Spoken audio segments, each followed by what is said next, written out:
दोस्तों, वेदांता के चेयरमैन अनिल अग्रवाल ने एक बहुत बड़ा मास्टर स्ट्रोक खेला है। वेदांता अब आने वाले समय में इंडिया के बाजार में एक बड़ा तूफानी काम करने को तैयार है। आपको ये पता ही होगा कि वेदांता रिसोर्सेज जो है, वेदांता लिमिटेड की एक कंपनी है, विदेशी कंपनी, जो देख सकते हो कि हर तरह की प्राकृतिक संपदा के अंदर पहले से मौजूद बहुत सारे खनिज संपदाओं का दोहन करती है। और आप देख सकते हो कि इंडिया के अंदर भी हर तरह के, चाहे मेटल सेक्टर हो, नेचुरल रिसोर्सेज हो, उन सब में कंपनी का कामकाज बहुत ज़बरदस्त है। और बहुत शानदार डिविडेंड पे आउट करने वाली वेदांता, जो सरकार को भी बहुत सारा पैसा डिविडेंड के रूप में देती है और काफ़ी सारा पैसा टैक्स के रूप में देती है। ऐसे में क्या है, आगे की रणनीति किस तरह से वेदांता के अनिल अग्रवाल ने प्लान बनाया है और इसका फ़ायदा किस तरह से कंपनी को होगा और निवेशकों को होगा, उसको समझने की कोशिश करेंगे इस वीडियो के माध्यम से। लेकिन फ्रेंड्स, उससे पहले अगर आप पहली बार हमारे चैनल पे आए तो चैनल को सब्सक्राइब कर दीजिए, एक बेल आइकॉन दबा दीजिए ताकि जब भी नया वीडियो बने पहला नोटिफिकेशन आपको मिले। वीडियो पसंद आए तो लाइक शेयर जरूर कीजिए। चलो फ्रेंड्स, वीडियो स्टार्ट करते हैं। मैं हूँ आपका दोस्त एसपी दवे और हमारे अपने चैनल ऑनलाइन कमाई में आपको बहुत बहुत स्वागत है। तो यहाँ पे अनिल अग्रवाल ने मास्टर स्ट्रोक खेला है और इंडिया के अंदर रोज़ 5 लाख बैरल तेल का प्रोडक्शन होगा। भारत, आप देख सकते हो, एनर्जी सेक्टर में भी उड़ान भरेगा। तो इंडिया की सबसे बड़ी प्रॉब्लम है कि हम लगभग अपना 85% जो ऑयल वगैरह है वो हम इंपोर्ट करते हैं। हमारा बहुत सारा जो पैसा है, डॉलर है, इसी में खर्च होता है, जिसकी वजह से इंडिया दबाव में आ जाता है। इस समय ग्लोबल रीजन जो है बाज़ार के फेवर में नहीं है, जहाँ पे युद्ध शुरू हो गए, जिसकी वजह से तेल की कीमतें बढ़ गई और उसका सीधा असर इंडिया की इकोनॉमी पर पड़ा है। बस यही अब वेदांता के चेयरमैन अनिल अग्रवाल का सपना है कि इस 85% की हमारी जो निर्भरता है विदेशी कंपनियों पे, विदेश पे, उसको हमें ख़त्म करना है और हमें इंडिया को आत्मनिर्भर बनाना है। तो चेयरमैन अनिल अग्रवाल ने बहुत बड़ा ऐलान किया है 11 जुलाई को, यानी कल। Vedanta 5 lakh barrel oil equivalent तेल का और गैस का उत्पादन करने के लक्ष्य के साथ आगे बढ़ रहे। ये बहुत बड़ा एक लक्ष्य है। वेदांता के अनुसार इससे भारत की एनर्जी सिक्योरिटी की दिशा में कंपनी की भूमिका और अहम हो जाएगी। यानी बिल्कुल आने वाला जो समय कंपनी के लिए भी एक नई दिशा तय करने वाला साबित होगा।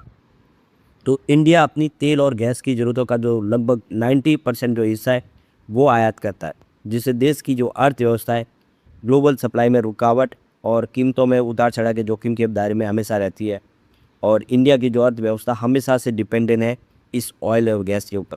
वेदांत ने बताया कि देश में लगभग 300 अरब बैरल के बराबर हाइड्रोकार्बन संसाधन मौजूद है। यानी हम पूरी तरह से प्राकृतिक संपदाओं से परिपूर्ण है और हमारे पास वो सारे संसाधन हैं जिसका हम दोहन करते हैं, तो हम इस 90% की प्रॉब्लम से बाहर निकल सकते हैं। कंपनी ने कहा है कि Vedanta oil and gas care advance technology का इस्तेमाल करके तेज़ी से खोज और बेहतर ऑयल रिकवरी के जरिए इस बड़े रिसोर्स बेस का फ़ायदा उठाने के लिए प्रतिबद्ध है। यानी इंडिया के अंदर जो ताकत है उसका इस्तेमाल किया जा सकता है और वेदांता इसके लिए आगे बढ़ने को तैयार है। तो मीडिया रिपोर्ट के अनुसार भारत में हाइड्रोकार्बन के लिए अभी भी काफ़ी कम खोज हुई है, जितनी चाहिए उतनी इसमें खोज नहीं हुई है। माना जाता है कि कई बड़े संभावित सेडिमेंट्री बेसिन की सही ढंग से अभी भी खोज की जानी बाकी है। यानी बहुत सारी जगह पे अभी तक खोज हो ही नहीं पाई है। बहुत सारी प्राकृतिक संपदा जो अभी भी ज़मीन के अंदर दबी हुई है, जिससे खोज और घरेलू उत्पादन बढ़ाने की काफ़ी गुंजाइश अभी भी दिखती है। भारत ने national deep water exploration mission यानी समुद्र के मंथन के तहत गहरे और गहरे पानी वाले ब्लॉक में बड़े गोगो प्रतिबंध क्षेत्रों को खोल दिया है और अब इस दशक के अंत तक अपनी ऊर्जा में 5 अरब डॉलर निवेश के अवसर पैदा हो गए। यानी इंडिया ने जो फैसला किया है इसका आने वाले समय परिणाम पॉजिटिव हो सकता है। तो ये देखिए, आने वाला जो समय है वेदांता ऑयल और गैस के लिए एक तरह से देखिए एक सपना देखने को वाली बात है कि ये सेक्टर बहुत अच्छा कर सकता है और इस सेक्टर में हमें संभावना काफ़ी ज़्यादा दिखाई देती है पॉजिटिव। अब यहाँ पे जो एक बड़ी अपडेट और निकल के आ रही है, जेएम फाइनेंशियल और मोतीलाल ओसवाल ने वेदांता एल्यूमिनियम समेत 3 जो स्टॉक है उसके ऊपर दाव लगाए। उनको लगता है कि आने वाले समय में ये तीनों स्टॉक बहुत अच्छा कर सकते हैं। तो यहाँ पे ब्रोकरेज फर्म ने वेदांता एल्यूमिनियम, टीसीएस और डॉक्टर रेड्डीज के ऊपर अपनी बाई की रेटिंग रखी है और काफ़ी अच्छे टारगेट भी दिए। तो वेदांता को लेकर यहाँ पे मोतीलाल ओसवाल का कहना है कि डीमर्जर के बाद वेदांता एल्यूमिनियम अब भारत की सबसे बड़ी pure play primary aluminium production company बन चुकी है। चीन को छोड़कर दुनिया की तीसरी सबसे बड़ी एल्यूमिनियम कंपनी बनने से इसके लॉन्ग टर्म ग्रोथ की संभावना और मजबूत हो गई है। यानी अब डीमर्जर के बाद ये कंपनी तेज़ी से आगे बढ़ सकती है, बहुत शानदार फैसले ले सकती है, जिसका फ़ायदा आने वाले समय इस सेक्टर को होगा। तो एल्यूमिनियम सेक्टर इस समय बहुत अच्छा लग रहा है। वेदांता एल्यूमिनियम को इसका पूरा फ़ायदा हो सकता है। यानी मोतीलाल ओसवाल के हिसाब से वेदांता आने वाले समय बहुत अच्छा कर सकती है। तो इन 5 कंपनियों में से मोतीलाल ओसवाल ने वेदांता एल्यूमिनियम पे दाव लगाया। इसके अलावा उनके जो बाय की रेटिंग है वो टीसीएस पर भी बरकरार है। उन्होंने टीसीएस को भी अच्छा समझा है। आईटी सेक्टर में बहुत ज़्यादा करेक्शन हो चुका है और ऐसे मानो में टीसीएस भी बेहतर कर सकता है, ये मोतीलाल ओसवाल को लगता है। यहाँ पर वेदांता ऑयल एंड गैस को एक बड़ी जीत और मिली है। दिल्ली हाई कोर्ट ने कंपनी के पक्ष में फैसला सुना है। 950 करोड़ रुपए का जो ऑर्बिटल अवार्ड है वो भुगतान सरकार को वेदांता करने को आदेश दिया। यानी ये 950 करोड़ रुपए की रकम है वो सरकार से मिल सकती है। काफ़ी बड़ी रकम है और इससे वेदांता ऑयल एंड गैस को बहुत सारा बेनिफिट हो सकता है। तो ये देख सकते हो कि बहुत पुराना मामला है, 10 से 12 साल पुराना मामला, जिसमें अब जीत जो है वो वेदांता ऑयल एंड गैस की हुई है। तो एक तरह से देखें तो वेदांता ऑयल एंड गैस इसके बेनिफिशियरी है, क्योंकि अब सारे बदलाव हो चुके हैं, सभी 5 कंपनियां अलग हो चुकी है। तो ये सीधा 950 करोड़ का जो फ़ायदा है वो वेदांता ऑयल एंड गैस को है। इस हिसाब से देखें तो वेदांता ऑयल एंड गैस भी यहाँ पे बहुत अच्छी लग रही है। एक तरफ तो ब्रोकेज हाउस है जो एल्यूमिनियम सेक्टर को लेकर बुलिश है, तो दूसरी तरफ सरकार की तरफ से ये बड़ी जो रकम मिलती है उसका ऑयल एंड गैस सेक्टर को फ़ायदा हो सकता है। अब यहाँ पे देखें तो एल्यूमिनियम सेक्टर के लिए जो सरकार ने सपना देखा है, वेदांता की तरफ से जो कोशिश की, उसकी जो कैपेसिटी को डबल करने का लक्ष्य लेके आगे बढ़े। तो ये देख सकते हो कि जो कैपेसिटी है वो 6 मिलियन टन पर एनुम करने की तैयारी लेके चली है वेदांता एल्यूमिनियम 3.5 साल आने वाले साल में।